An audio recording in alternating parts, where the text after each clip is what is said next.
Sobrang nakakagulat na balita. Grabe, Senate President Francis Cheese Escudero ginulat alisin na dapat ang mga senador. Nagulat tatanggalin na silang lahat, i-abolish na ang Senado. Ayon sa nakalap nating impormasyon, mismong si House Deputy Speaker Ronaldo Puno ang nagsalita, babaguhin na ng Congress ang konstitusyon. Hindi na kasi sinusunod ng Senado kung ano ang nasa batas. Oras na siguro para ipatupad nila ang konkon. Grabe, Senate President Francis Cheese Escudero ginulat alisin na dapat ang mga senador. Nagulat tatanggalin na silang lahat, i-abolish na ang Senado. Tara panoorin natin. Sir, the public has always been suspicious of all attempts to amend the Constitution. Paano nyo po makukumbinsi yung public and even your counterparts in the Senate na kailangan na po ito ngayon? Alam mo, yung suspicion na sinasabi natin, sa tingin ko, iilan lang yan eh. Yung suspicion ng isa na i-abolish yung Senate. Yung isang suspicion na babaguhin ng term of office para maka-perpetuate in office yung mga tao. Diba? Ganon lang yan eh. Wala naman sigurong suspicion na gagalawin yung economic provisions. Wala naman sigurong suspicion na aayusin mo yung territorial provisions. Doon wala tayong problema doon. Doon lang tanan kaka-problema. Ngayon, kayo ba, meron ba kayong problema kung magka-change in term of office? Siguro wala naman kasi hindi naman kayo mga opisyal. Diba? Wala naman kayong term of office. Kayo, ang term of office nyo nandun sa mga stasyon ninyo. Ang nagkakalinlangan na ganyan, yung mga nasa pwesto. Diba? So, kumaga, para sa akin, may pagka-self-serving, ano ha? Pero ganun pa man, that's a reality, katotohanan yan, dapat natin harapin yan. Ako, personal, no, hindi naman ako nag-iisip na dapat gawin natin unicameral. Kasi nandito ako sa bicameral legislature, eh. Diba? Sa tingin ko, okay ito. Ngayon, kung yan ang magiging desisyon ng ating CONCON later on, eh, tatanggapin ko. Pero hindi ako naghahabol ng kung ano-ano. Kaya hindi ako natatakot. Alam niyo, yung mga term of office, alam mo siguro, hindi naman tayo tatanda hanggang 100 kagaya ni Senator Enrile. So, hindi naman ako nag-iisip na para palawakin yung term of office. Pero ganun pa man, dapat tanggapin natin mga alinlangan yan ng mga tao na kailangan natin pumawar dito sa desisyon natin para sa CONCON. Ang sa akin ganito, pumapasok kami dito, dala namin ang panukala para sa Constitutional Convention. Wala kaming iniisip na specific na amyenda na gustong gawin. Ang proseso na gagamitin natin is, sa tingin ko, dapat katanggap-tanggap sa lahat. Alam niyo yung CONCON, dalawang steps yan eh. Unang-una, kailangan magkaroon ng joint resolution calling for a constitutional convention. Yung joint resolution na yan, kailangan yan is 2/3 vote. So, 2/3 vote dito sa House of Representatives at 2/3 vote sa Senado. Hindi ipagsasama yan, separate voting. Pag natapos na yan, magkakaroon tayo ng batas. Magkakaroon ng bill implementing law para sa Constitutional Convention. Anong ilalagay doon? Ilalagay doon kung ilan ang miyembro ng Constitutional Convention, saan sila kukunin, mga distrito ba yan, mga appointed ba yan, gano'n. Ano yung mga magiging order of business ng Constitutional Convention, di ba ilalagay mo ngayon doon? Sino ang gagawa ng order of business? Paano i-desisyonan lahat ito mga to? Rules of the House, in other words, gagawa rin nun. So maraming pamamaraan sa tingin ko, pagdating natin dun sa paglaad ng batas sa pagtatag ng Constitutional Convention na maaring lagyan ng safeguard para hindi mag-nervyos yung mga senador na ma-abolish sila or mag-nervyos yung gusto magpresidente na magpe-perpetuate in office yung mga ibang nadyan na sa pwesto. Para mawala na yon kasi sila naman siguro gusto lang naman nila matuloy yung kanilang pagsaserbisyo at paglingkod sa ating mga kababayan, which is okay naman yon. That's a fair motivation to have. Pero kami dito na naglalapit nitong Constitutional Convention, ang iniisip ko, basta ang sa amin, dapat magkaroon ng Constitutional Convention. Ang gusto lang namin ayusin dito, yung mga vagueness, ambiguities, at yung mga hinakalimutan na banggitin dito sa ating saligang batas. Yung mga bagay na pagpapapalit ng form of government, etc. Wala kaming planong ganyan at wala kaming iniisip na ganyan. I'm sure maraming magkakaisip ng ganyan. Pero kung gusto ng Senado or kung sino man opisyal dito sa House, kahit saan, na limitahin nila yung mga pag-uusapan ng Constitutional Convention, siguro pwede pag-isipan yan. para makagawa tayo ng isang batas, implementing law, pag na-call na yung Constitutional Convention, na makakasiguro ang lahat na yung convention na yan ay hindi tatalakayin yung mga hindi dapat, yung mga ayaw ng ating mamamayan na kanilang pag-usapan. So, paano yan? Hindi pa natin alam kasi siyempre dadaan pa yan sa maraming pag-uusap. Pero sa tingin ko may paraan kung paano natin gagawin yan. Doon tayo pupunta matapos natin makumbinsi lahat na magpatawag tayo ng Constitutional Convention. Di ba? Kung paano at anong gagawin pagkatapos nun, tsaka na lang natin pag-usapan. Ngayon, kung doon sa batas hindi nagkasundo kahit sino, hindi matutuloy yung Constitutional Convention. So para sa akin, unahin natin ito, gumawa muna tayo ng joint resolution to call for a Constitutional Convention, mag-agree sana yung Senado, doon na lang tayo magtalo sa mga proseso na gagamitin pag natuloy na yung Constitutional Convention. Sir, aside from yung issue sa forthwith, may iba pa po bang ambiguous provisions pertaining to the impeachment in the Constitution? Impeachment? Well, I'm sure kung buting tingin mo ng gusto yan, marami kang makikita. Nabanggit lang natin ang forthwith kasi nandyan lahat ng kontrobersya ngayon. Everything has to do with forthwith. Of course, may bago na naman na linabas si Justice Ascuna, yung eureka moment niya, na once instead of one. Isipin niyo, sa ligang batas natin ito, ang ating issue ngayon. Ano ba talaga ibig sabihin ng forthwith? You know? Nasa diksyonaryo, may mali yata ang diksyonaryo. So, ngayon, mag-a-adjust pa yung diksyonaryo ngayon, maglalagay sila ng bagong definition ng forthwith. Tapos, one versus once. Ang putya yan, dadalhin natin sa Supreme Court. Ano ba talaga ibig sabihin? One or once? Siguro naman dapat mas mga kahulugan na mauusapan ang dadali natin doon. Hindi ba? Nakakalungkot naman na ganyan yung mga klaseng mga kontrobersyang dinadala sa ating kataas-taasang hukuman. Di ba? Sana naman yung mas may kasaysayan naman na, na maganda, yung medyo mabigat na mga usapin na kailangan mag-aral. Ito wala parang walang sagot pati. Di ba? Ano ba ibig sabihin ng forthwith? Lahat tayo, meron tayong opinion dyan. Diba? Pero sino makaka-desisyon? Ano ba talaga ibig sabihin yan? Wala So, ang gagawin natin, tanggalin na lang yan. Lagay na lang natin 7 days, 5 days, 2 weeks, kung ano man yan.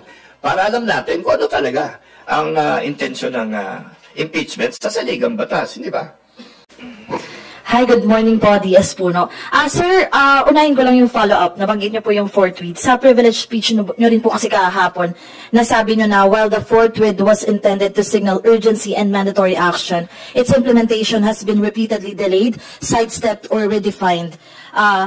Kayo po, sir, with this proposal nga for Constitutional Convention, ano po ba yung nakikita niyong magandang maging hakbang para maisaayos tong particular word na talagang pinagtatalunan po ngayon patungkol nga sa issue ng impeachment? Alam niyo sa mga proseso ng hudikatura, no, kadalasan may mga specific na period, no, na sinasabi. Magpa-file ka ng kaso, you have to answer within 7 days, 10 days of the filing. Normally nakalagay kung ilang araw, no? Yung forthwith kasi walang araw yun no?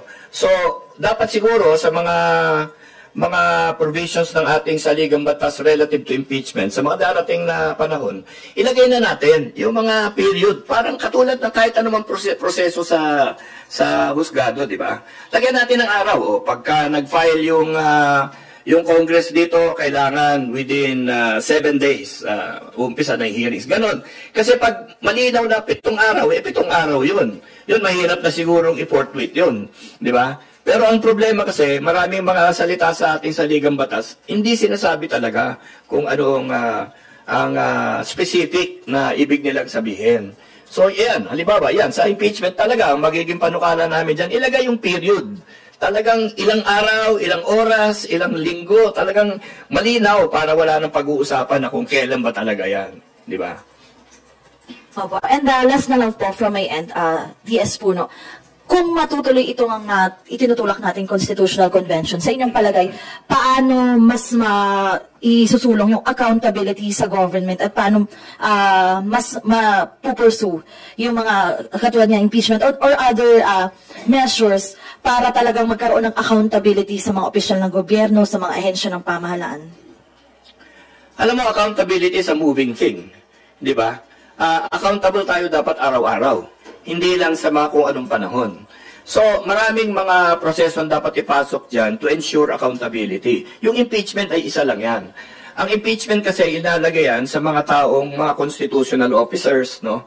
Na hindi mo pwedeng basta-basta tanggalin. Di ba? So, constitutional officers, for example, hindi mo pwedeng alisin sa gitna ng kanilang mga termino bago matapos yung kanilang nakalaad na termino. Kaya nagkakaroon tayo ng impeachment. Meron din tayong proseso sa accountability na pupunta sa ombudsman na kahit anong oras pwede kaming mga public officials demandahin ng kung ano-anong kaso dalhin sa ombudsman na suspende rin sila doon. So accountability is all over the Constitution. It is all over our laws. I think that accountability is best served by people who demand it. No? Kasi kahit na may posibilidad na magkaso ka sa taong gumagawa ng hindi tama, kung hindi ka magkaso, hindi accountable yon.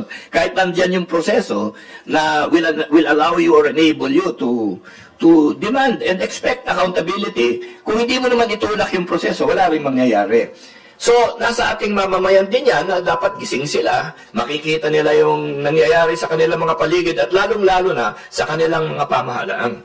Kasi accountability has many levers, no, that you can pull. And sa tingin ko, kung gising ang tao, accountability is going to be really safeguarded, no?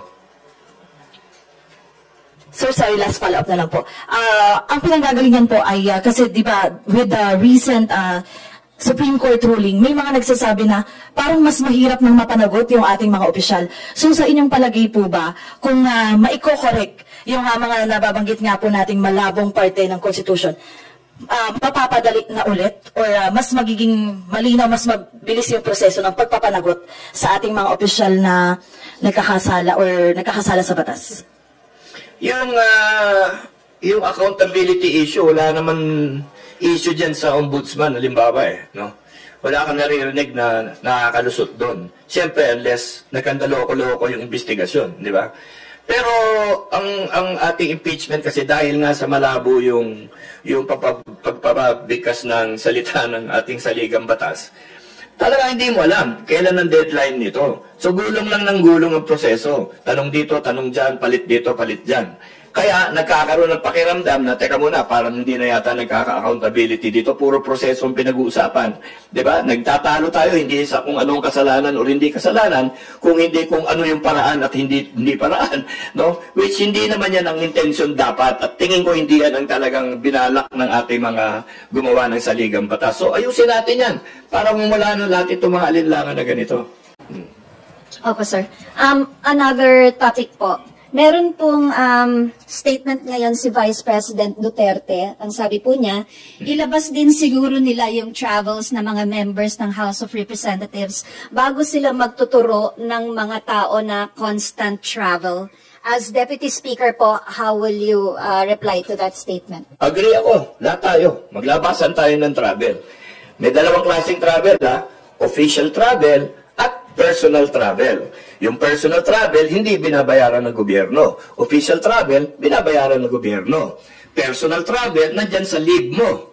Diba? Sa personal na oras mo. Kasi siyempre, lahat tayo may katungkulan tayong may oras na nandyan sa opisina. May official, may personal travel. Labas natin. Official travel, labas. Kung gusto nila, pati personal. Ako, payag ako. Pero, wala naman sigurong natatakot dyan. So, dito sa Congress. And dito naman lahat, nakikita nyo. So, kung meron man nagbabiyahe, yun, sasabihin ko lang, sige, labas natin lahat. Official travel, labas natin lahat. O, tapos, ihambing natin yun sa actual travel. Kasi kung yung ito official travel, ito lang, ang personal travel mo, ganun kalaki, ginawa ba yan on your own time or yung sa oras na binabayaran ka na sweldo? Diba? Gawa lang natin ng forma, papirmahin natin lahat. Ako, mauna ako, magpapile ako. Sir, sorry, what do you mean by magfa-file po kayo? Yung travels nyo? Hindi, labasan kami ng dokumento kung sino anong travel namin. Opo, sir. Oo, payag ako. Okay, sir. Sir, last na po, Ito, ibang topic na naman po ulit. I know that you weren't part of the 19th Congress, but kina-question po kasi ni Senator Lacson kung bakit pinayagan po ng Senate and ng House yung realignment ng 74 billion pesos na PhilHealth subsidy in the 2025 GAA. Ang sabi po ni Senator, that is illegal kasi yung GAA in effect amended a special law which was the syntax law. As Deputy Speaker po, ano po kaya yung gagawin ng House leadership ngayon para mabantayan yung mga ganitong realignments po? Okay, I agree 100% with Senator Lacson sa sinabi niya. Talagang mali yung nangyaring yun. Ang akin lang talaga, siguro dahil dito, nandiyan na tayo sa budget season din, kahit na 2025 budget yan, kami, sa partido namin, nagkasundo kami, na hindi namin uumpisahan ang pagsuri ng 26 budget hanggat hindi namin naliliwanagan, hindi kami naliliwanagan sa lahat ng misteryong nangyari sa 2025 budget. Ito ang hindi naaalala ng tao. Ang House gumawa ng panukalang budget. Okay? Nag-approve ang House of Representatives ng budget. Ngayon, sa budget na yon, kung titignan ninyo, nandyan lang naman, public document, pwede nyo kunin sa Secretariat. Hindi nawala yung PhilHealth budget. Intact sa version ng House. Hindi nabawasan yung Department of Education budget. Intact. In fact, mataas. Ang nabawasan dito sa House, yung Public Works budget. Okay? Tignan niyo yan. Yan ang pinadala sa Senado. Ngayon, ang finally lumabas, natanggal yung PhilHealth Trust Fund, nabawasan yung Department of Education, nadagdagan ang Public Works budget. Ngayon, gusto namin malaman, sinong nagpalit nun? Paano nangyari yun? Sino talaga ang nagtanggal? Paano natanggal yung PhilHealth budget? Kasi alam ko hindi dito sa House of Representatives yun. Dahil ang pinadala namin sa kanila, buo pa yun. Sino yung bumawas sa Department of Education budget, sa DepEd? Kasi pag alis dito sa House nun, kompleto pa yun, mataas pa yun. Kami yung nagbawas ng DPWH budget, sino ang nagdagdag ngayon yan? Alam ko, hindi nadagdag yan dito dahil pagdating dun sa Senado, bawas yun. Okay? Bukod dun, aalamin na rin natin siguro, ito na rin na kaya gusto namin tumulong din sa ating Pangulo na talagang sinisiyasat niya ng mabuti ito. At gusto rin natin lahat malaman ito. Sino ba ang nakinabang dito sa pagpalit lahat nito? Sino ang nakinabang sa pagdagdag ng DPWH budget? Ang pagdagdag ng DPWH budget ay nanggaling sa pagbawas ng DepEd at yung pagtanggal ng trust fund. Okay? Napunta sa DPWH budget, sa madaling sabi, may nakinabang doon. Totoo ba yung sinasabi ni Senator Soto na napunta lahat yan sa Senado at sa liderato ng Senado? Gusto rin namin malaman. Kasi ang House ang sinisisi. Hindi ko malaman bakit. Alam mo, 20th Congress ako, wala ako sa 19th. So, nung tinitignan ko itong kontrobersyang ito, outsider ako. Hindi ko makita eh. Dahil andyan ang House version, pumunta sa Senado. Nagkalintik-lintikan doon, pagbalik dito. Bakit yung House yung sinisisi?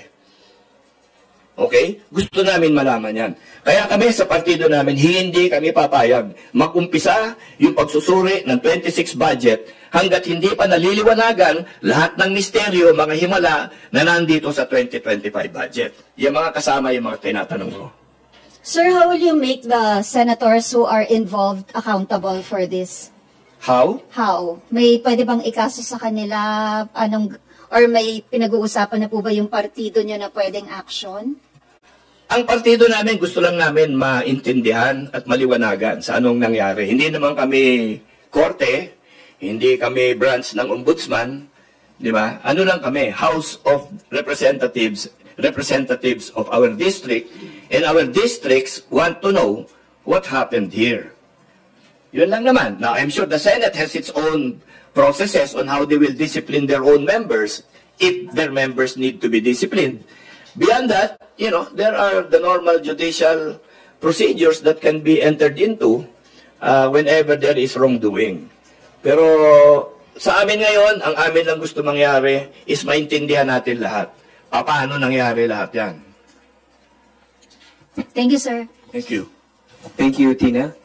Agatha Gregorio from ABS-CBN is now recognized. Hello po, sir. Regarding CONCON naman po, have you gotten the sentiment of other lawmakers regarding this po? Would senators, other congressmen be in support of this from what you know po? Ang unang feedback ko, malabo. Okay? To be honest with you, the initial reaction is always, hindi papayag yung Senado dyan. Okay? Then the next reaction is, baka mamaya sabihin nila, perpetuation of power na naman yan. Babaguhin yung mga term of office, gagawing unlimited, ganon. So, it's going to be a challenge, we know. But I think that there is enough goodwill, there is enough patriotism in our national leaders that they can rely on to move forward with a little faith. A little faith in the wisdom of our people in electing the delegates to the convention.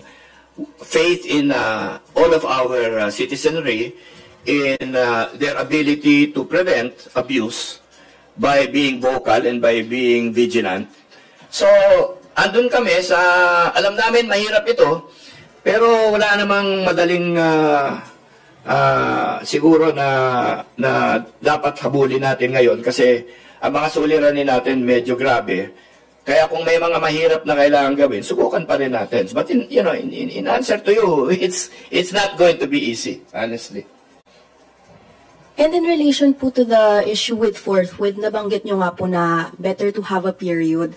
Yung 7 days po na nabanggit nyo po, is that an example or yun po ba yung ideal na period na gusto nyo po for starting of the trial? That's just an example. Kasi when you go to specific proposals and periods like that, there are so many factors that you need to consider. Like, you have to get a lawyer. How long will the lawyer take to prepare the brief to reply? Ganon. So, although, in our jurisprudence and in all of our laws today, there are periods required for specific judicial processes. I think we can go to those and be guided by those because those are based on experience and history. So, if we can go to those and look for some guidance on how we proceed in the future, I think it will be very helpful. But there are no absolutes now because we don't have specific proposals as of yet, no? Let's see first whether people are prepared to have a constitutional convention and are willing to trust one another in order to correct the things that we really need to correct.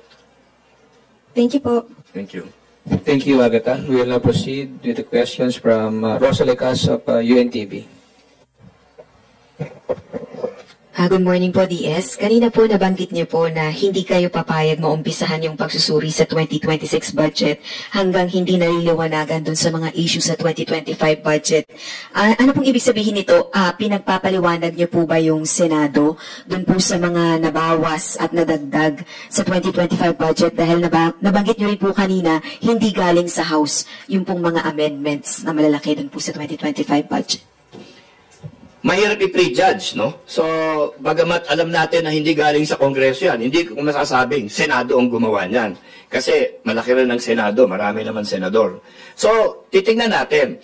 Pero ang sa akin kasi, ang ating budget hearings dito ay nakatutok sa ating mga ahensya. Di ba? Ano man kasi ang desisyon na namin sa mga sa Kamara or sa Senado, ang mga budget na yan ay ina-administer ng ating mga ahensya eh.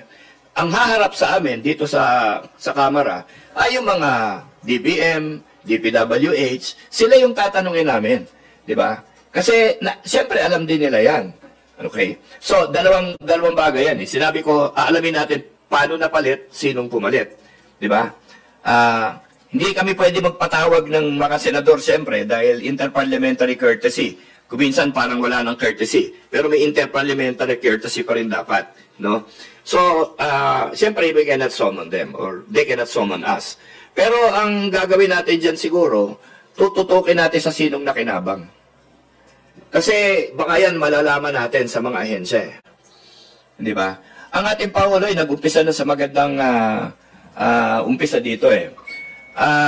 Bawat tinignan niya, sino yung mga kontraktista? Di ba? Tapos alam na nila kung saan nagpunta yung mga project. No? So, pagkatapos doon, siguro, alamin natin, siyasatin pa natin na mas mabuti, tingnan natin, sino ba talaga nakinabang dito? Di ba? Para malaman ng taong bayan kung sino ang talagang sisisihin nila dito. Kunin na rin po namin yung sentiments nyo kasi kahapon po nag-reveal ang Pangulo na nasa 15 contractors po ang nakinabang dun sa 20% ng total budget para sa flood control projects ng gobyerno. Kung kayo po ba yung tatanungin, kailangan po bang magkaroon ng independent body para imbestigahan yung mga sinasabing involved dito po sa mga flood control projects dahil meron din po mga accusations against congressmen na sila mismo ay kontratista rin daw po ng mga government-funded infrastructure projects. Dahil may mga kongresistang maaring ituro, ako tingin ko mag-umpisa ang investigasyon dito sa Kongreso. Kasi kung nakalatag na naman, nakalantad na, kung sino yung talagang mga sinasabing mga maaring may kasalanan dyan, alam na namin lahat yan dito. 300 naman kami dito. Ang sinasabing kontratista, ilan? 10. Ang contractor na daw, ewan ko, 60, kung ano man sinasabi nila. Pero kung ikaw naman, congressman ka, contractor ka, nagka-investigasyon ng kontratista, siguro hindi ka nasasusubo doon. Diba? Kami naman, sa liderato ng Congress, hindi rin kami papayag. Teka muna, delikadesa na lang, nababanggit ka dito, pwede ba, huwag ka na muna sumali dito sa entablado, diyan ka sa baba. Diba? So, ganun ang gagawin natin. Kasi we have to first, I think, allow our internal rules and our internal discipline to work. No? Kasi naman, halimbawa, nag-investigasyon kami dito, pwede naman kami mag-recommend sa ombudsman na mag-file ng kaso Bakit? Just because kasama namin dito, hindi kami magre-recommend na mag-file ng kaso? Kung may kasalanan yan, talagang papailan namin ng kaso talaga yan. Di ba? So, instead of mga independent, kasi alam mo kami, naintindihan namin ang proseso. Alam namin ang budget process, alam namin ang mga pangyayari, alam namin ang numbers. Pinag-aaralan natin siyempre dito yan. Kung kukuha ka ng independent investigator, ano na naman ang qualifications ng independent investigator? Yan na naman, bagong usapan na naman yan. Nandyan na naman tayo sa proseso. Mas importante, di ba, gilitan natin yung may kasalanan. Huwag yung iisip na naman tayo ng proseso, paano na naman yan. Yan na naman ang nangyari dito sa impeachment Puro proseso pinag-uusapan, hindi na pag-uusapan yung talagang kaso. Di ba? So dito, dahil alam naman natin, baka nagkaabusuhan dito sa mga DPWH na projects na to, lamangan at isahan dyan. Di hanapin natin kung sino yan at palagutin na natin. Huwag na marami pang diskusyon sa proseso. Meron naman dito sa Kongreso ang proseso kung paano hahanapin namin ang may kasalanan dyan. At kami, nagkakilalanan kami dito. Maniwala ka sa akin, marami nang nalalaman yung mga tao dito na hindi lang natin tinatanong. Hindi ba? So, umpisahan natin siguro sa ganun. Ngayon, kung hindi sila masaya sa ginawa namin dito sa Kongreso, feeling nila mas magaling sila para maghanap ng accountability dito, di sige. Pero wag nila kami pangunahan kasi siguro dapat magdisiplina muna kami na sarili namin. Katulad din sa Senado, kung halimbawa meron silang makitang kasalanan, sina Senator Soto at Senator Lacson, sa mga tinuturo nilang mga himalanan nangyari din doon, di siguro umpisahan nila muna sa kanilang internal na disciplinary measures. Hindi naman ibig sabihin na ginawa namin yan, ginawa ng Senado yan, hindi na pwedeng kasuhan yung mga yan. Siyempre, yung kaso, yun ang susunod. Last na lang po on my part, babalik lang po ako sa Constitutional Convention na pinupush nyo po. Lagi po kasing nababanggit yung timing, lalo na po nasa kalagitnaan na po ng termino ni PBBM. At wala naman pong problema dito sa Chamber, sa House of Representatives dahil na ipapasa lagi yun pong push for charter change. Pero hindi po nakakapasa sa Senado. Will you appeal for the President to certify this as urgent or para po mapabilis ang proseso? We're not there yet Hindi pa namin nakakausap yung mga senador. Sa totoo na lang, may mga nakausap ako pumapayag naman. Sa totoo lang. Konti lang nga sila, pero we need 2/3 vote and malayo pa doon. Pero in fairness to our senators, sa mga nakakausap ko, nakikinig naman, open naman sila. No? Siyempre, yung kanilang mga alinlangan, binabanggit nila sa akin, and they are legitimate fears and worries. So, ang trabaho natin, isubukan natin siguro maghanap ng paraan kung paano mapapahupa yung kanilang mga alinlangan tungkol dito sa Konkon. Sabi ko nga, magiging mahirap ito. Pero, mabuting mahirap. At least alam natin na mahirap kaya mas susubukan natin ng maayos. Di ba? Pero may oras pa. If you're worried about that time, I think there is time. Thank you po. Thank you. Salamat, Rose. Please go ahead. Marian Enriquez from TV5. Good morning, sir.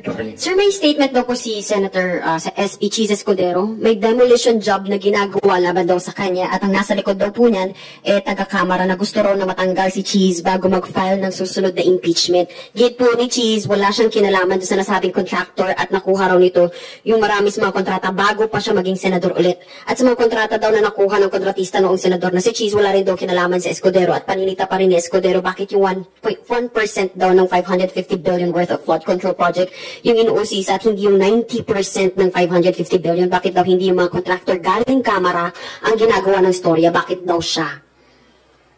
Hindi ko alam sino yung tinututok niya, no? O sino tinuturo niya.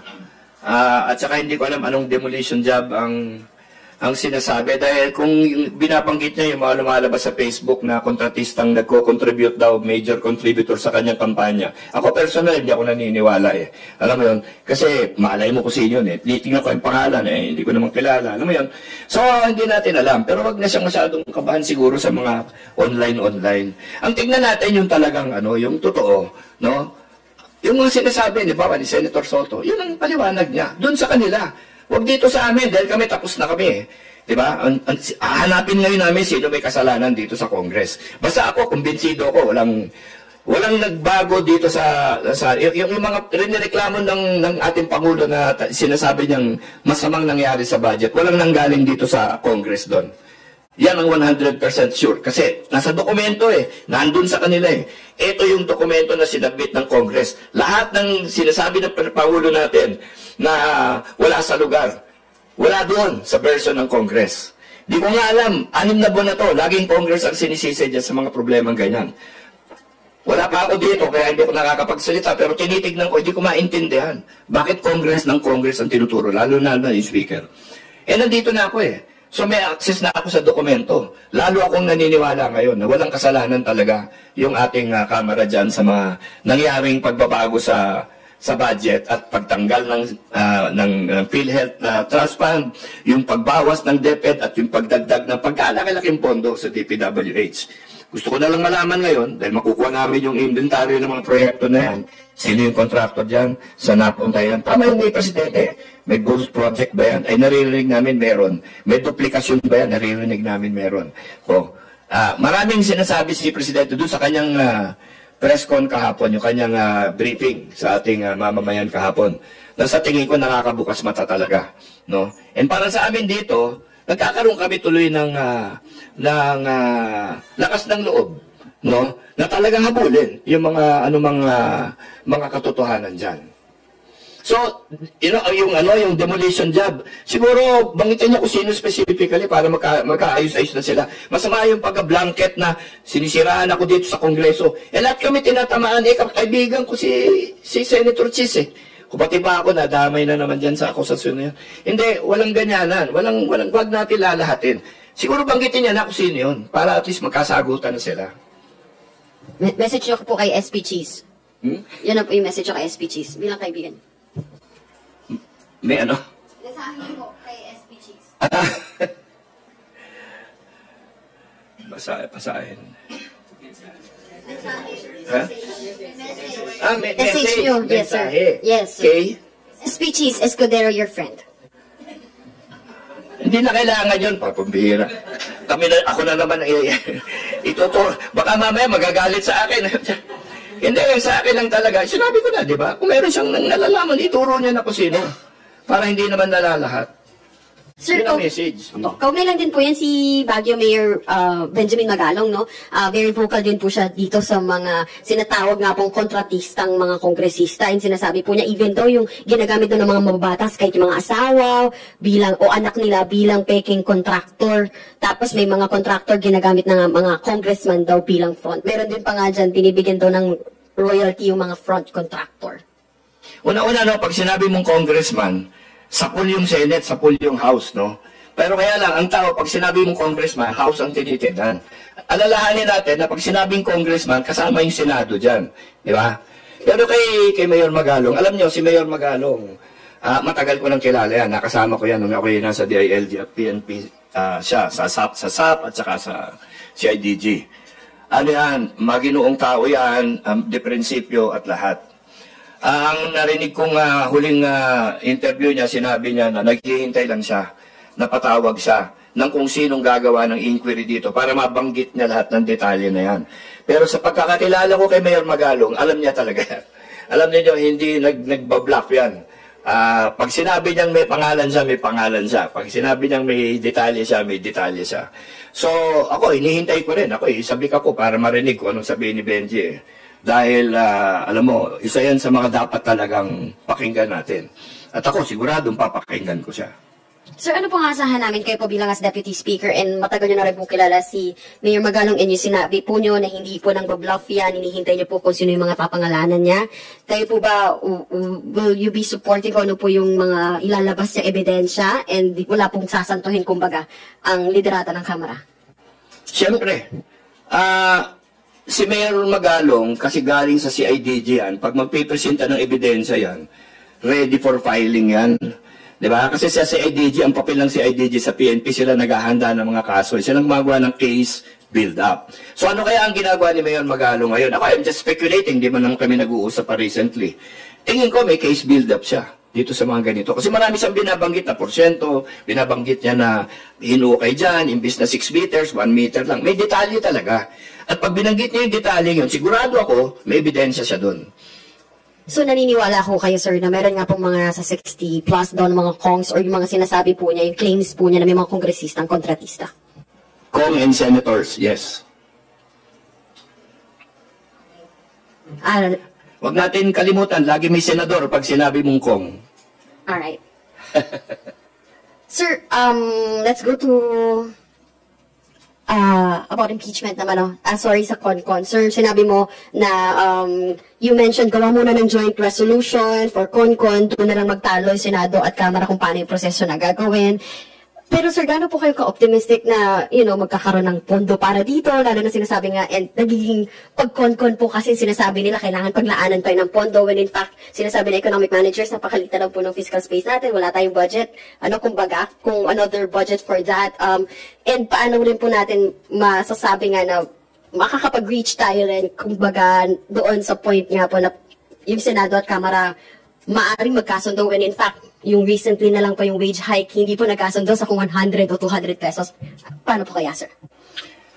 Well, yung pagsusubok na makarating kami sa isang kasunduan, laway lang ang investment natin doon. Di ba? Laway siguro konting kape. Di ba? Ganun na lang muna. Ngayon, pag nagka-agree kami, nagkaroon ng batas, tapos nagkaroon talaga ng kongreso, siyempre ng CONCON, magkakaroon ng konting budget dyan. Pero halimbawa sa halalan, ako tingin ko, hindi na dapat computerized election. Total, 1 per district ang mangyayari dyan. Pwede na siguro yung manual election. Pagkatiwalaan na natin ang ating mga teacher, na sila na lang mamahala sa election dyan. Total, siguro hindi ang katulad ng normal na election na daming pangalan. Ito isang pangalan lang Di ba? So, kayang-kaya ng mga teacher yan. At saka, siguro, wala namang gagastos ng 100 milyon para maging con delegate kasi sakit ng ulo trabaho yan, di ba? So, patriotism ang magiging kapital nila dyan, hindi pera. So, ako yung naniniwala na yung election ng mga delegado, kung magkaroon man, hindi naman magiging masyadong magastos. Dahil nga, gano'n, imamanual natin.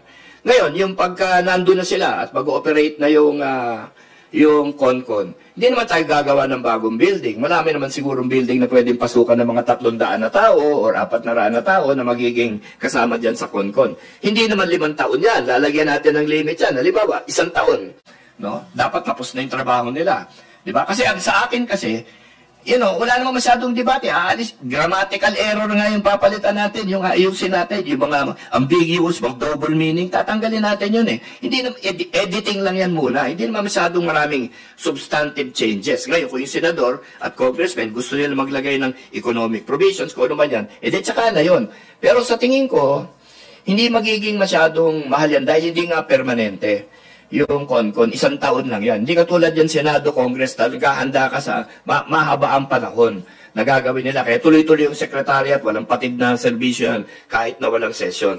Ang CONCON, ibang usapan yan. So I don't think expense is going to be a major consideration when we have a CONCON. Thank you, sir. Sorry, pahabol na lang. Doon sa sinabi niyo po na naniniwala po kayo sa claims ni Mayor Magalong, do you have personal knowledge po ng mga kasamahan ninyong mga kongresista o mga kakilalang senador na mga kontratista? Wala ako sa 19th Congress, dito ako sa 20th. I have personal knowledge about Benji Magalong. I know him to be a good man. I know him to be a very principled person, and I believe in his integrity. Okay? Yun lang. So, that's why anything he says, anything that comes out of his mouth is very credible to me. Do I have personal knowledge about the people here? Not really. Kasi wala nga ako dito during these times. Pero I would like to find out kung meron may mga kasalanan dito. Kaya nga, dito sa pagsuri natin sa ating budget, tututukan muna namin sa partido ko yung 2025 para malaman namin ano ba talaga nangyari dyan. Susundan namin, tutulungan namin yung itong pagsisiyasat ng ating Pangulo. Baka naman sa amin dito may malaman kami. Meron naman siyang website, di ba, na pwede ka magsumbong doon. E di siguro sa kwentuhan namin, kung meron may nalalaman dyan, encourage ko sila magsumbong doon sa website ni Pangulo. Di ba? Pero sa tingin ko, yung investigasyon ni Presidente talagang makakarating yan sa katotohanan palagay ko kung kami dito sa Kongreso, tulungan namin siya, mapapabilis ang pagdating sa katotohanan. Thank you po, Kong. Yes. Salamat, Marian. Let us now hear from Yanes Capanti, representing GMA Online.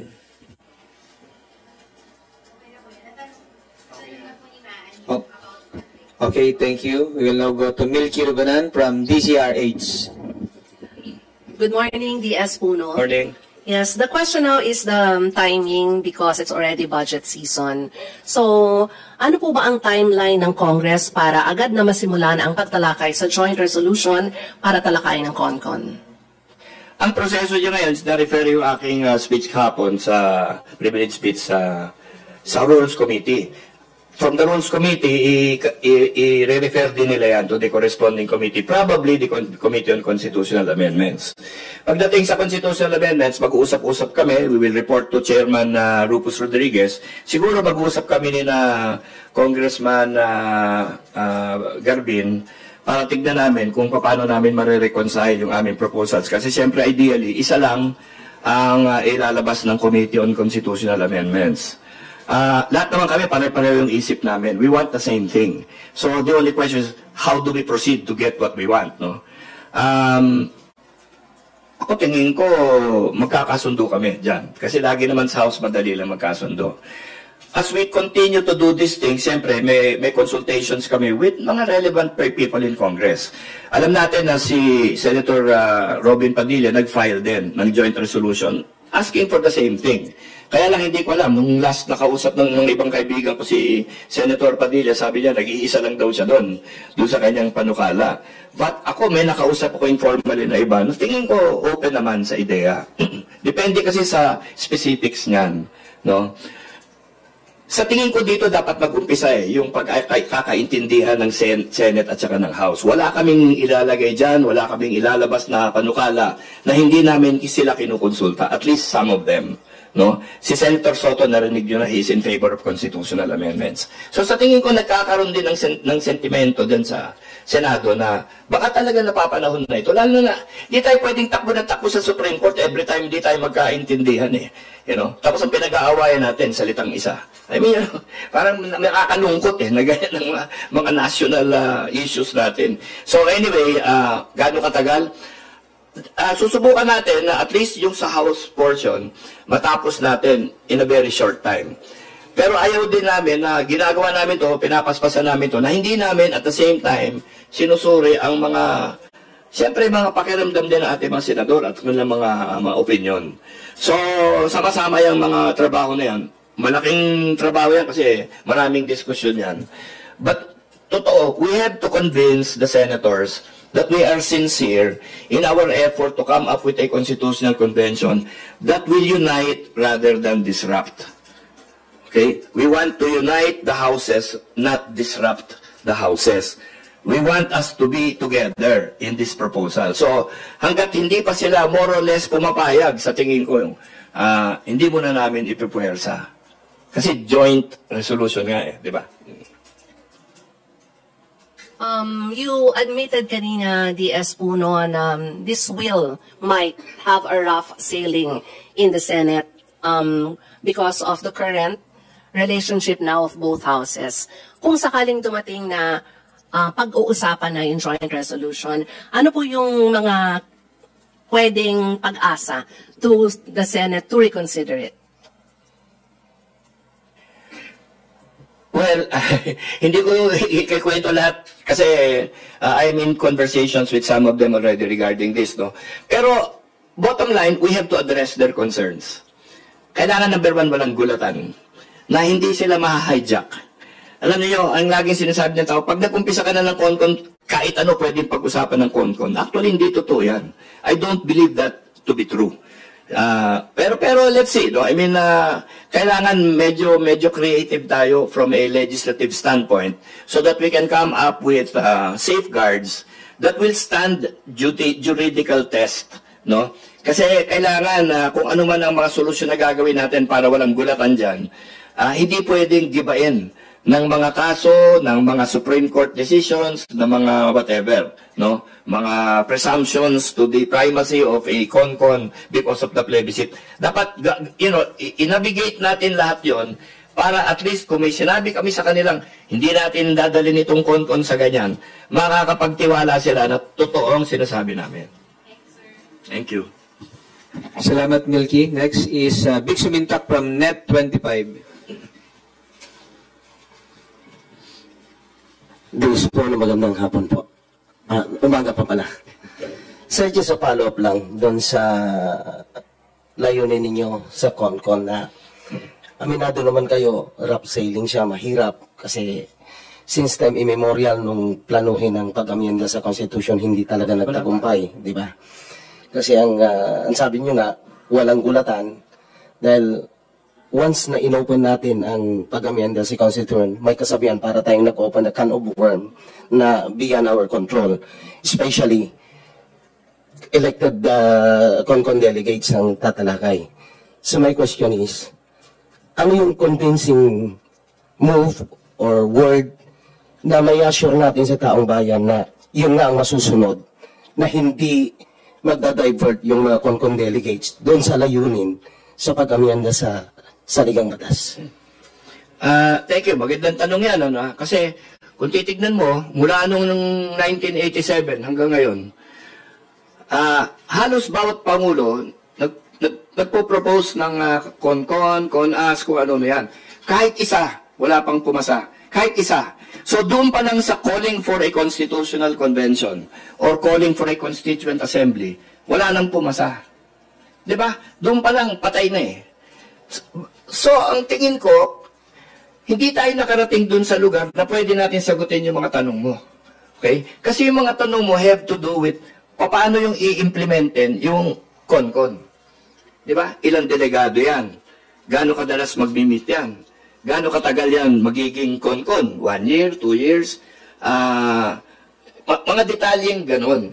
Kasi katulad ng House of Representatives at Senado, di ba hindi lang membership, number, period of sessions ang nandyan, pati may house rules, di ba? Meron mga limitation ang house eh. Di ba? Hindi kami pwedeng gumawa ng batas na hindi babalik sa Senado for confirmation, di ba? Hindi pwedeng mag-approve ng Senado ng kahit anong gusto nila na hindi babalik sa House for confirmation. Mga ganun na proseso kasi never nakarating doon yung diskusyon sa CONCON. So ako tingin ko, pag nakalampas tayo dito sa call for a constitutional convention at nag-usap na yung mga senador at congressmen doon sa pamamaraan, sa detalye kung paano gagawin yung constitutional convention, baka magkasundo kami, baka pumayag na sila. Di ba? Hanggat hindi tayo makarating doon, hindi natin malalaman kung ano ba talaga yung garantiya na matutuwa sila, na mapapanatag sila na pwede ng ganyan, di ba? Na hindi na tayo gugulatin dito, hindi na i-abolish yung Senado, ganyan. Kasi sa totoo lang, marami naman sa congressman, ayaw din ng parliament, ayaw ng unicameral. Marami talaga. So hindi lang yung mga senador, di ba? Tingin ko marami rin sa ating kababayan na ayaw din talaga ng parliamentary at ayaw ng unicameral. So, ganun yun eh. Hindi naman lahat tayo, kalaban natin ang Senado, gusto natin lahat.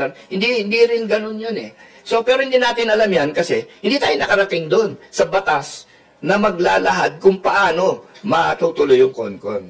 Okay. Another follow-up, sir.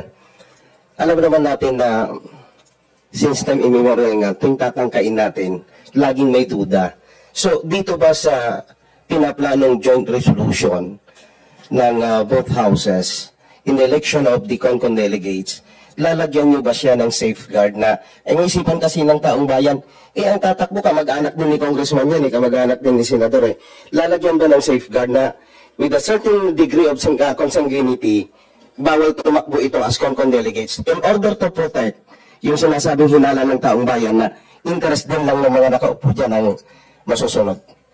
Kung tayo makarating doon sa batas na nagsasabi ng mga ganyan, no, yung mga qualification ng mga delegado, kung ako personal, lalagyan ko ng ganyan. Di ba?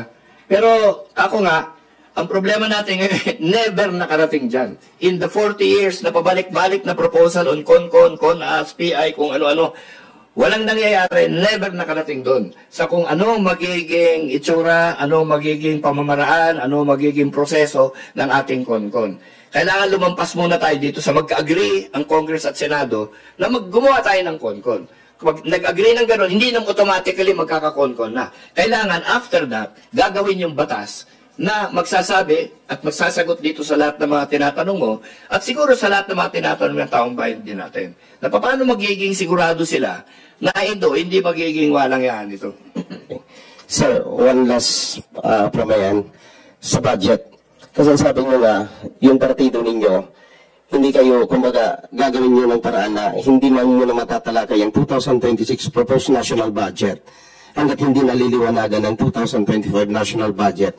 So, sa other concern is, hindi kayo mag-cause ng delay doon sa pagpasa natin ng 2026 national budget. Sabagay, sabi nga ni Presidente, handa naman siya for re-enacted budget. Pero our concern is, hindi kayo mag-cause ng delay yon regarding doon sa budget deliberation for the next year. Well, siyempre, ang iniisip namin na hindi naman 2 buwan. Ano? siguro sa ilan lang usapan, baka lilinaw na yan. Kasi more or less, alam na naman ng mga tao Alam natin, nandiyan na sa mga binabanggit ni Presidente sa kanyang mga briefing, di ba? Nandiyan na kung magkano yun na idagdag. Nandiyan na kung saang probinsya na lagayan. Nandiyan na kung ilan na mga project na mga kontratista, etc. etc. Kukunin namin lahat sa mga impormasyon na yan, yun ang una namin iharap dito sa DBM, DPWH, sa unang mga usapan namin sa kanila. Siguro naman hindi tatagal masyado to. Wala naman kaming planong iantala yung 26 budget. At siyempre gusto rin namin makita yan. No? Pero mahirap umpisahan yung bagong budget na hindi pa tapos yung lumang budget. For example, kasi ang GAA, pag napas yung GAA, batas na yan. So lahat ng mga na dyan, dapat i-release talaga. Di ba? Ang nangyari ngayon, malaki pa yung halaga na hindi nare-release. No? Hindi namin alam bakit. So, ang sa amin tanong is, pinal na ba yan na hindi na i-release yan? Ano yung rason? Bakit inipit yan? Di ba? Meron bang kasalanan ang tao para nung inipit mo yan, dapat kasuhan natin ito. Mga ganon. At ito mga specific amounts ito. Hindi naman ito mga hahantingin pa namin yung numero. Hindi alam na namin Di ba? Ang kailangan na lang namin makita ngayon is yung mga nasa likod ditong mga datos na to. Diba? So, hindi naman ganun katagal yan. At wala kaming planong iantala yung 26. Gusto lang namin liwanagin yung misteryo ng 25. Salamat, Vic. Earl Tobias from IBC 13.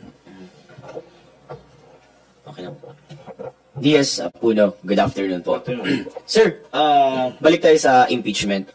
Yung proposal ninyo na magkaroon ng tsa-tsa para burahin yung supposedly vague na mga probisyon na pinagtalunan, ay parang preventive measure, sir, na hindi na maulit. Pero ang kasalukuyang sitwasyon natin na DS ay, kung saan manggagaling yung tanong ko, justifiable, makatwiran man lang ba na ang simpleng pagtatalo sa termino ng fourth read at ilang mga eksklusibo dapat nakapangyarihan ng Kamara o pamamaraan ng Kongreso pagdating sa legislatura na nakaiwalay dapat sa kanilang legislative powers. Yun po bang mga technical na provision na yun sa ilalim ng konstitusyon ay makatwiran, nakatumbas ng hindi pagbusisi sa merito ng impeachment case ni Vice President Sara Duterte? Medyo complicated yung tanong mo kasi maraming premise, Pero dadaling ko lang dun sa paglabas ng mga ebidensya tungkol sa kung ano man ang kasalanan ng kahit ano, ng kahit sino. Yung mga ganyan naman, sa tingin ko dun sa Quadcom, marami nang nailabas dun Alam na ng taong bayan kung ano yung karamihan ng mga paratang, di ba? Ang makikita mo lang kung may proseso tulad ng impeachment is yung mga bagay na protektado ng privacy laws, ng fund banking secrecy laws, ganyan-ganyan, pwedeng maisatabihan. No? Pwede mong isabpina from an impeachment court lahat ng mga ebidensya, dokumento, etc. na hindi mo nalalabas sa pangkaraniwang pamamaraan. Okay? So, dapat nakakasagabal ba yan dun sa paglabas ng katotohanan? Siyempre. Siyempre. Diba? Kaya gusto namin matuloy yung impeachment. Hindi dahil may kinaaway kami. Hindi naman sa ganun. Matapos lang ito. Kasi pag dumaan yan, di natapos ito, di wala nang problema. Ang problema ngayon, dahil napakalabo ng panahon, ang daming mga issue na umiikot-ikot. Let's say matigil man itong impeachment na to at na-deny yung motion for reconsideration ng Kamara. Ang dami na nagsasabi. Doon pa lang sa Senado, sinasabi nila pag natapos yung 1-year period, magpapile ulit sila ng impeachment. Alam mo yun? So, hindi naman matatapos itong problemang ito. Kaya sa tingin ko, para sa peace of mind ng lahat, tapusin na natin ito. Labas na natin lahat ng ebidensya kung meron man. Diba? Para malaman na natin yung katotohanan. Itong laban away-away dito, tungkol dito sa kung saan ba yan, yung fourth tweet, ano ibig sabihin, yung Congress, ang dami mga dispute na really are procedural, na wala naman talagang masyadong saysay, di ba? Nawawala, tama ka, nawawala dito sa mga away-away sa proseso ang talagang pinakabase nitong lahat ng mangyayari ngayon na kung meron bang nagkasala o hindi. Di ba? Yun lang naman yan So sana matapos na yan at mapunta na tayo doon. Pero kung matigil man ito, kung ano man ang mangyari, ang dami na magsasabi. Next year, ulitin din nila yan Yun ang malungkot kasi hindi matatapos yung issue pa ulit-ulit.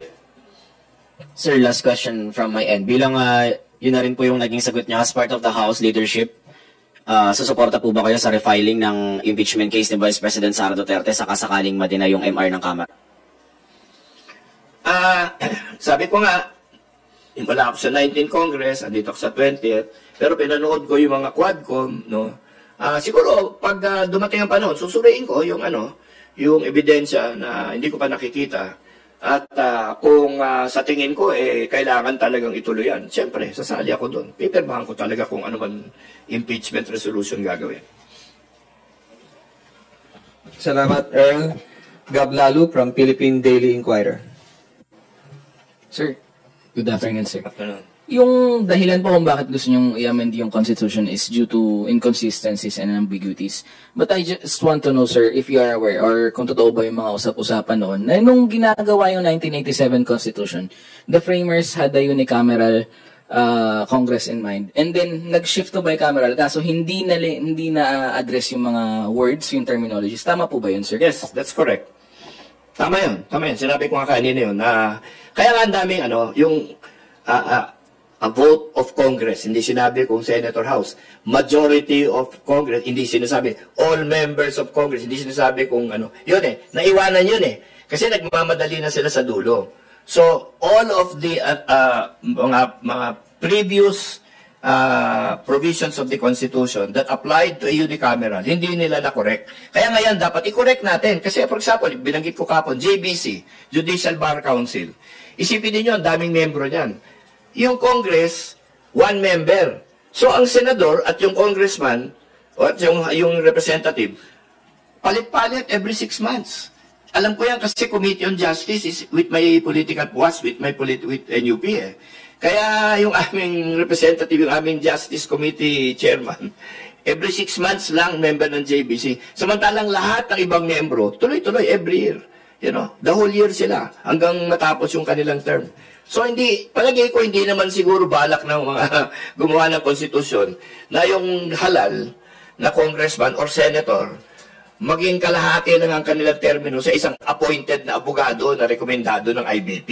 Di ba? Siguro naman hindi naman yata pantay yung labanan dyan. Sir, can we possibly bang specify natin na para maali yung fears ng mga tao na ito ang babaguhin namin, yung wordings, yung gagawin lang natin consistent yung Constitution, plus yung sinasabi ni Congressman Garvin na amendments article 1, ayun sa territorial, pwede bang sabihin natin na within that scope lang para matapos na yung mga constitutional amendments at hindi na ma-open for other matters like economics or yung term extension? Posible ba yun, sir? Kung tatanggapin ng Senado yun, gagawin namin yun. Yun na yung sinasabi ko eh. Conforme sa kung anong papaniwalaan nila eh. Wala naman akong planong gawing unicameral or parliamentary yung ating pamahalaan. Di ba? Yan lang talaga, yung unang ating layunin dyan is talaga, correct talaga, yung mga grammatical errors para mabawasan yung Supreme Court cases ng pagkadami-dami na puro ganito yung pinag-uusapan. Di ba? So, yeah, I mean, yan ang plano. So, whether or not papayag sila, yan ang hindi pa natin nalalaman. So, kami naman, ngayon, nakikipag-usap na kami sa ilan mga senador. Sinasabi ko nga kayo na yung gumawa ng implementing rules. Kung saan kayo masaya, basta tatanggapin na lang namin yung plano ninyo. Kung dun sa rule, yung after mag-agree kami na we will call for a constitutional convention, dadating ngayon yung batas na magdi-describe kung anong membro, paano yung paraan, etc., anong agenda, ganyan. Di sila lang gumawa. Kasi ang kailangan lang naman gawin yan, yung gagawin na batas na ganyan, kailangan hindi pwedeng baliktarin na naman sa Supreme Court. Na sabihin, hindi pwedeng mapuwersa yung konko na gawin yan dahil just because yung batas ganyan, kasi separate body na yan, ganon. Kailangan pag-aralan nyo na hindi pwedeng baliktarin yung batas na gagawin ng Senado at ng Kamara tungkol dito sa specifics ng konkon. Thank you. Salamat, Gab. We will now hear the questions from Dwight De Leon of Rappler. Magandang umaga po, Deputy Speaker. Kung solo effort niyo po ba yung panawagan ng Constitutional Convention? Ito po ba ay may backing ng Speaker or nag-usap po ba kayo ni Speaker Romualdez? Siyempre, bago ko ginawa ito, marami akong kinausap. Ideya ko lang ito, siyempre. Pero kinausap ko yung partido ko muna. Sinabi ko sa kanila, itong sasabihin ko. No? Binigyan ko sila ng ideya. Sabi ko, may objection ba kayo? I mean, mayroon bang problema dyan? Wala naman. Kinausap ko si Speaker. Sabi ko, itong plano ko, may objection ka ba? Sabi niya, hindi. Kung that's your, kung yan paniniwala mo, tuloy mo yan. Ganyan. Then, nakiusap din ako sa ilang senador. Tingin mo ba, napakatanga ko kung gagawa ako ng panukalang ganito? Wala na bang pag-asa to talaga? Kabubuhan lang ba itong gagawin ko? Hindi, sabi nila, tuloy mo. O di, tinuloy ko. O ngayon, sana hindi ako linuloko doon. Sinabi nilang hindi ako magbubukang tanga pagkatapos, hindi ba? Oh. Pero may commitment po ba kayo natanggap from NUP or from Speaker Romualdez himself na, sige, pag final mo yan, yung resolution na yan, the House will be all out in supporting you? May ganun po bang commitment? Siguro sa NUP lang. Sa NUP. Kasi kami sa NUP, meron kaming usapan Pag party stand, lahat kami sasama. Kasi alam nyo naman, may history kami dito. Pag hindi sumama sa party stand, nasisibak no? So, ito party stand ng NUP ito. Pero hindi pa ng House, wala pang commitment si Speaker, wala pa. Pero tingin ko okay na umpisa niyan kasi ibig sabihin, seryoso kami. Your call for a constitutional convention is inspired nga po by the deficiencies in the Constitution. Masasabi niyo po bang deficiency din yung provision ng Constitution on political dynasties? And are you willing to touch on that topic given na kayo rin po ay galing sa isang political family was led the first district of Antipolo for 2 decades now? Dynasty din kami. Political family, so yun po. Hindi, sa akin personal opinion, no? Hindi ko alam if that should be even put in the Constitution. That's my personal opinion. Kasi nobody has ever explained to me what a dynasty means Kasi dynasty sa mga yun sa mga ibang mga types of government yun na hindi halal. Alam mo yun, yung anak ko, parang sa monarchy, yun, dynasty yun, di ba? Dito halal kaya hindi ko alam kung matatawag mong dynasty yan. Lamangan, siguro, sasabihin nila, pero hindi ko alam kung it applies, no? So, I don't know, I don't think at this point, that's one of my biggest concerns.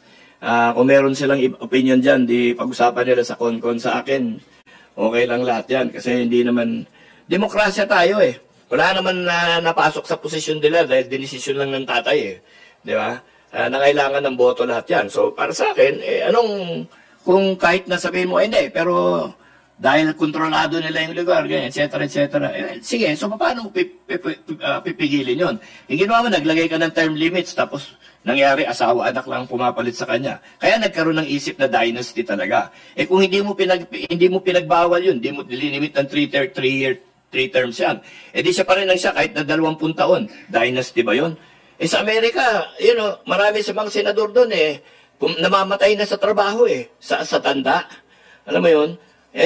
Mga 80, may 90 pa, ganun. Hindi naman nila sinasabing dynasty. So, hindi ko alam. Hindi ko napag-aralan yung issue pa na yan. Pero sa tingin ko, hindi yan ang isa sa mahalaga. Yung mahalaga para sa akin is, huwag natin sayangin yung oras ng Supreme Court na nagde-define ng ibig sabihin ng forthwith. Diba? Or yung one or once. Napakababaw naman ng mga ganyan na issue para dadali mo pa sa Korte Suprema na napaka-aral na tao. Hindi ba? So, yun lang. I mean, yung aming objectives here are modest, but I think meaningful. No, I think it will remove a lot of doubt. Yung binanggit dito na dahil unicameral, naging bicameral, ang dami na iwanan, ang daming natatamaan na mga batas dyan. Kasi on the vote requirement. And every time may boto, yung natalo dun sa botohan na yun, aakyat na naman sa Supreme Court, i-question na naman yung voting method. Di ba? Pan-delay lang, ganun. Sayang ang panahon ng Supreme Court, ganun lang ginagawa. Although to be fair, sir, sa US kasi stronger din yung political system nila, kaya siguro iba yung usapin ng political dynasty doon. Although, sir, nabanggit nyo kanina na pwedeng pag-usapan nga sa CONCON yun. So, on the table din ba yung possibility na mawala at all yung provision on political dynasties? That's putting the cart before the horse kasi wala pa tayong CONCON. Magka-CONCON muna tayo tapos pag-usapan natin yan, di ba? Useless to discuss these things. Wala naman pupuntahan kasi wala pang CONCON. So, pag may CONCON na, then we can talk about anong pag-usapan doon. Pero right now, wala ka naniniwala matutuloy itong CONCON. No? Totoo na lang sa inyo lahat. Ilan ang naniniwala dyan matutuloy ito? Tingin nyo lahat sa akin, nag-ano lang ako Medyo nalilito lang ako Di ba? Ano na naman ang naisip nito? Hindi. Pero ako tingin ko, alam niyo sa buhay ko naman, marami naman sinasabi nilang sinubukan kong gawin yung imposible. Yung iba naman doon nagawa ko. Alam mo yun? And another topic po sa flood control. Dun sa nilabas na listahan kahapon ng Pangulo, isa doon, SunWest, another high tone. Yung SunWest, it's a company co-founded by Congressman Zaldico. Is the House also willing to include him in the investigation given na isa siya sa mga close allies ni Speaker Romualdez at least in the 19th Congress, and siya rin yung naging chairman ng House Budget Committee noong 19th Congress. Kaya yung mga strongest critics ng House sinasabi, doon nagdududa sila sa kakayanan ng House to conduct an investigation into anomalous flood control projects. Hindi ako close sa kanya. Pero ang sasabihin ko sa iyo, we will get to the truth of it. I mean, at least ang partido namin yan ang aming desisyon. Now, we want to see really what happened here. And para hindi na maulit. Yun lang naman yun So, ibig sabihin ba nun, DS, yung mga kongresistang involved, will they be invited to the committee hearings? Will they be allowed to speak? Hindi ko alam. Again, cart before the horse. Hindi ko alam pero tignan muna natin. Siyempre, ang aming hinaharap dito sa hearings, yung ahensya. Di ba? Bago kami maghahabulan ng isa't isa, tignan muna natin anong makukuha natin na impormasyon dyan sa kanila. Okay po. Sige po. Maraming salamat po. Thank you. Salamat, Dwight. Next is Haji Camino from Brigada News. Sir, magandang hapon po. Yes, sir. Good afternoon. Sir, balikan ko na po yung binanggit nyo kanina regarding sa travel ni VP Sara. You've mentioned that kayo po ay willing na maglabas ng inyong mga dokumento, travel documents, and you're willing to sign. And then tingin niyo wala namang congressman na matatakot na pumirma at maglabas ng kanyang travel documents. So, bilang paglilinaw, hinahamon din po ninyo si VP Sara na ilabas yung kanya. What if hindi po maglabas si VP Sara ng kanyang mga travel documents? So, ano po yung dapat na gawin sa kanya? Or paano po ito makaka-apekto sa kanya? Una-una, hindi ko binring up ito, tinanong nyo lang sa akin, di ba? Pangalawa ngayon, parang ginagawa mong kaming dalawa nag-aaway. Kasi lang si Vice President, alam mo yun? Hindi ba kami nag-aaway niyan? Natanong nyo sa akin, sinagot ko sa inyo di ba? Pero wala akong dinidemand sa kanya. Alam mo, she's our Vice President, we need to respect her decisions. Wala akong presumptions about the rightness or wrongness of what she's doing. But, if travel is the issue, ang sinabi ko lang, there is official travel, there is personal travel. If the public wants us to give a summary of our travels, kami in Congress, I think we're willing to do it. Official travel, and then also personal travel. Di ba? Palagay ko, ganun yun. And I think that by and large, lahat naman ng public official, we're aware of this difference eh. Public, yung official and personal travel. Di ba? Binoucher ba yan o hindi? Ganun lang naman yun eh. Di siyempre, I think most people are responsible in their decision making. I don't presume anybody is, going around the processes there. But if transparency is the issue, I think Congress is willing to, the House of Representatives is willing to be transparent about these things. Yes, sir. Alam niyo kung saan mo kukunin yung records of travel kay SecGen. Wala naman sa amin nakakalabas ng Pilipinas na hindi pipirma ni SecGen. So, yan, full disclosure yan. Wala kaming pwedeng itago. Di ba? Dahil kami makakalabas eh. Ganon. So, kami, transparent kami dito. Opo. But so how will this affect her? Kasi kumbaga, tinanong po siya yung nagsabi na tanong ninyo dun sa mga nagtuturo ng kung sino-sino, yung mga members ng House of Representatives. Kasi kumbaga, sa kanya din po nanggaling na itanong din po sa mga House members yung kanilang pag-travel. So, kung halimbawa po, paano makaka-affect sa kanya yun kung sakali na lumabas na hindi masyadong lumalabas or nagta-travel yung mga congressmen po? Hindi ko alam paano kasagutin kasi parang tinatanong mo sa akin anong isip ni Vice President Sara eh. No? Kung naghahanap ka ng salita sa akin para pag-awayin mo kaming dalawa, wag muna kasi wala naman ko inaaway dito, di ba? Nandito ako para pag-usapan yung ating konkon. Hindi ba? Yes, po. Hindi, okay. Okay na. Okay na po. Pero I'm not here to create fights with anybody. Kaya nga kailangan kaibiganin ko lahat para pumayag ng konkon eh. Di ba? Okay, sir. Pero yung issue po ng travel, sir, dapat po ba siyang busisiin sa budget hearings ng OVP for 2026? Yun na lang po. Specifically for her travel? Included dun sa mga po? Lahat naman ng budget hearings, kasama lahat ng entries doon. Hindi mo naman kailangan i-single out yung travel siguro. Kasi travel sa total budget, maliit lang yun. Opo. Okay. Last lang po, sir, baka may mensahe po kayo sa mga bumabati o nagsasabi ng masasakit na salita against the House leadership, especially coming from the Senate. Pangalawang mensahe nang hinihingi sa akin. Kinakabahan ako pag humihingi kayo ng mensahe. Para kayo naghahanap ng sasabihin ko para ibabato nyo, para magkaroon ng bagong di ba? Medyo pas muna ako dyan. Ang message ko sa lahat, sana tulungan nyo kami sa konkon. Di ba? Sa lahat ng senador, kay VP Sara, maganda ang layunin nitong konkon na to, sana tulungan mo kami dito. Ganda na lang. Thank you, sir. Thank you so much po. Thank you. Salamat, Haji. Red Mendoza from Manila Times. Please, go ahead. Hi, DS. Good afternoon po. Kung sabi niyo you want to talk with the Vice President on the Concon matter, pero sinabi niya last year sinabi niya po kasi last year na wag daw muna mag-focus sa charter change. Mag-focus daw muna sa issue ng bayan, pagkain. Kasi last year ito yung quote niya, sinabi niya na yung nangyari sa People's Initiative last year, yung issue ng pirmahan, kapalit ng pera, that was one of the big issues nung last year's push for charter change. Sabi niya, lutasin muna daw ang kahirapan, mataas na presyo ng pagkain, kawalan ng trabaho, pahanap buhay, seguridad. How can you convince the Vice President na, of course, she's very against charter change kung initiated ito sa House, especially kung ang push nito is possibly to expand the terms of lawmakers. Or kung ano mang, kasi nung 19 Congress, questionable na yung move to push the charter change eh. What more pa dito sa 20th Congress kung... Wala naman yung Vice President sa kailangan gawin na House resolution joint resolution.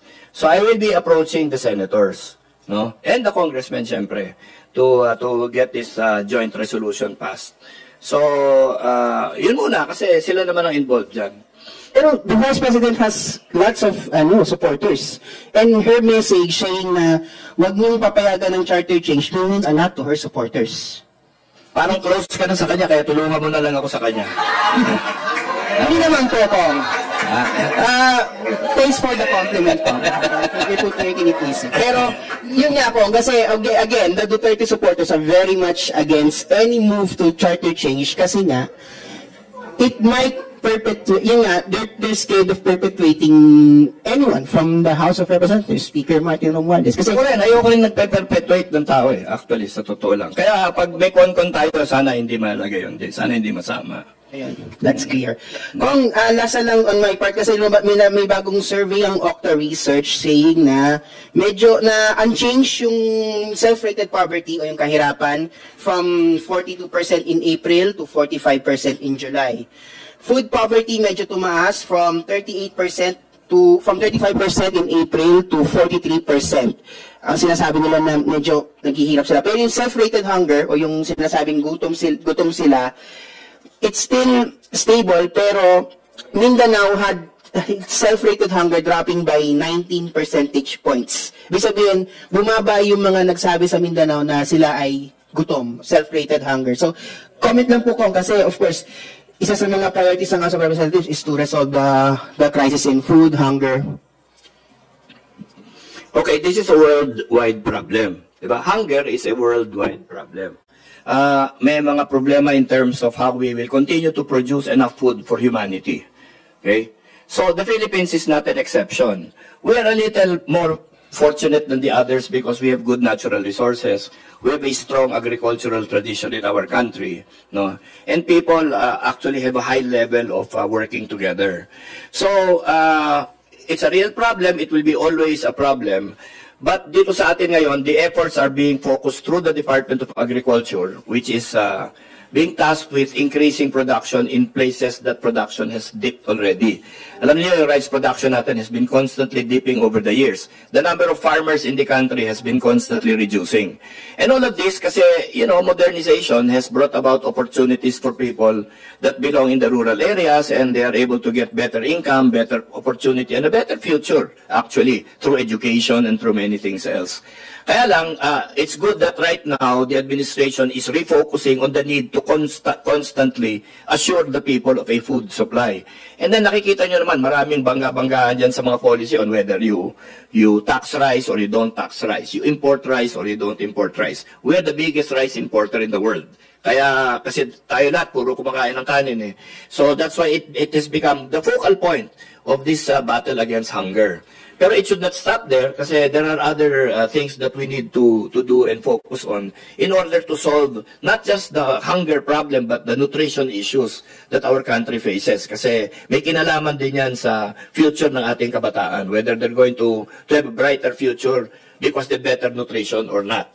So alam ko that there are efforts in the Department of Education headed towards this and the Department of Agriculture.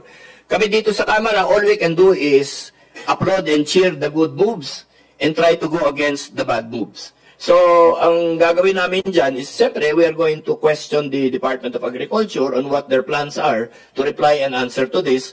We will look also into the Department of Health and see what kind of nutrition measures they want to put into place to make our next generation a healthier one. So, that's one of the biggest challenges now if you're a legislator.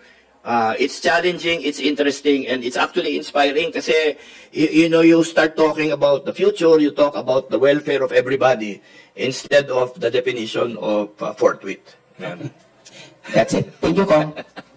Salamat, Red. We will accommodate two reporters for their questions. Gab Lalo from Philippine Daily Inquirer and Kenneth Basilio of Business World.